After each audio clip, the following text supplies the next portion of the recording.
School जाने को धर्म से कोई किताब जरूरी है कि हमें स्कूल में पढ़ना है। और भारत में कोई हिजाब पे प्रतिबंध नहीं है। जो स्कूल का है वो स्कूल के दायरे में अपनाना चाहिए। स्कूल यूनिफॉर्म के साथ हिजाब पहनने की इजाजत मांगने वाली एक छात्रा की याचिका को इलाहाबाद हाई कोर्ट ने खारिज कर दिया है।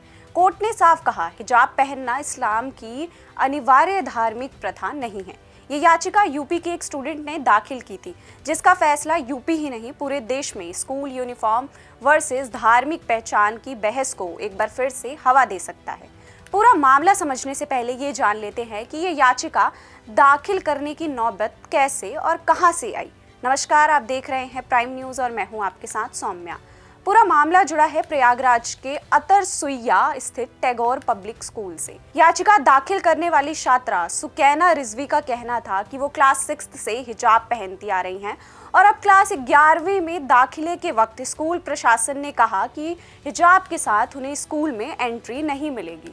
स्कूल का कहना था कि यूनिफॉर्म में हिजाब जोड़ना तय ड्रेस कोड के खिलाफ है। फिर छात्रा ने इसे इलाहाबाद हाई कोर्ट में चुनौती दी। 21 अगस्त को सुनाए इस फैसले में जस्टिस जे मुनीर और जस्टिस इंद्रजीत शुक्ला की बेंच ने कहा कि याचिकाकर्ता ये साबित करने के लिए पर्याप्त सबूत नहीं पेश कर पाई कि हिजाब पहनना इस्लाम की अनिवार्य धार्मिक प्रथा है। कोर्ट का कहना था, अगर ड्रेस कोड एक जैसा है, नेक नियति से बनाया गया है, किसी के साथ भेदभाव नहीं करता और स्कूल के अनुशासन के साथ पहचान बनाए रखने के मकसद से है, तो कोई भी छात्र निजी आधार पर उसमें बदलाव की मांग नहीं कर सकता। कोर्ट ने यह भी कहा कि पहले हिजाब पहनने की परमिशन मिली थी, इसका मतलब ये नहीं कि आगे भी ये हक बना रहेगा।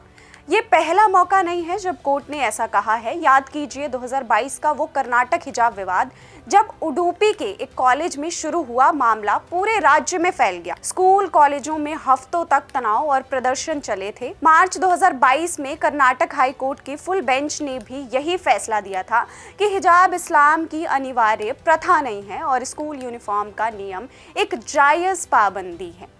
इलाहाबाद कोर्ट ने अपने फैसले में साफ कहा कि उसे कर्नाटक के उस फैसले से अलग राय रखने की कोई वजह नजर नहीं आई और उस फैसले को बड़े महत्व का मार्गदर्शक फैसला भी बताया। कर्नाटक के इस फैसले को सुप्रीम कोर्ट में चुनौती दी गई थी। अक्टूबर 2022 में जस्टिस हेमंत गुप्ता और जस्टिस सुधांशु धूलिया की बेंच ने इस पर बटा हुआ फैसला यानी स्प्लिट वर्डिक्ट दिया। जस्टिस गुप्ता ने हाई कोर्ट के फैसले को सही ठहराया, जबकि जस्टिस धूलिया ने इसे पलटते हुए कहा कि ये पूरी छात्रा की पसंद का मामला है।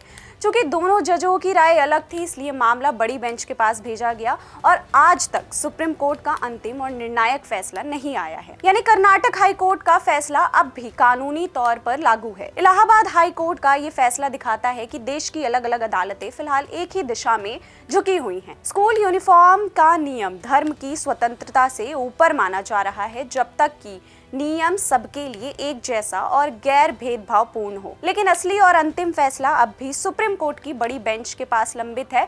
जब तक वो फैसला नहीं आता, हर राज्य और हर हाई कोर्ट में ये बहस अलग अलग तरीके से सामने आती रहेगी। लिखाई को और स्कूल जाने को धर्म से इक्वेट मत कीजिए। किताब जरूरी है, हिजाब जरूरी नहीं है। इस्लाम हो चाहे कि हमें स्कूल में पढ़ना है, तो ठीक है, आप अगर इसको हिंदू और मुसलमान की तरह से देखते हैं तो सेंट रीटा स्कूल जो दक्षिण भारत के अंदर में है, वहां पर भी हिजाब को एसेंशियल पार्ट नहीं माना गया, तो उन्होंने स्कूल से हिजाब ना पहनने के लिए है नहीं कि पहली बार और भारत में कोई हिजाब पे प्रतिबंध नहीं है। लेकिन जो संवैधानिक व्यवस्था है, जो संस्थाओं की व्यवस्था है, जो चाहे वो एजुकेशनल इंस्टीट्यूशन हो, चाहे वो नौकरियां जहां हो रही हो या जब संस्थान हो रहे हो, उनकी अपने जो भी ड्रेस कोड है, जो भी अपनी अनुशासन है, उसका सबको सम्मान करना होगा।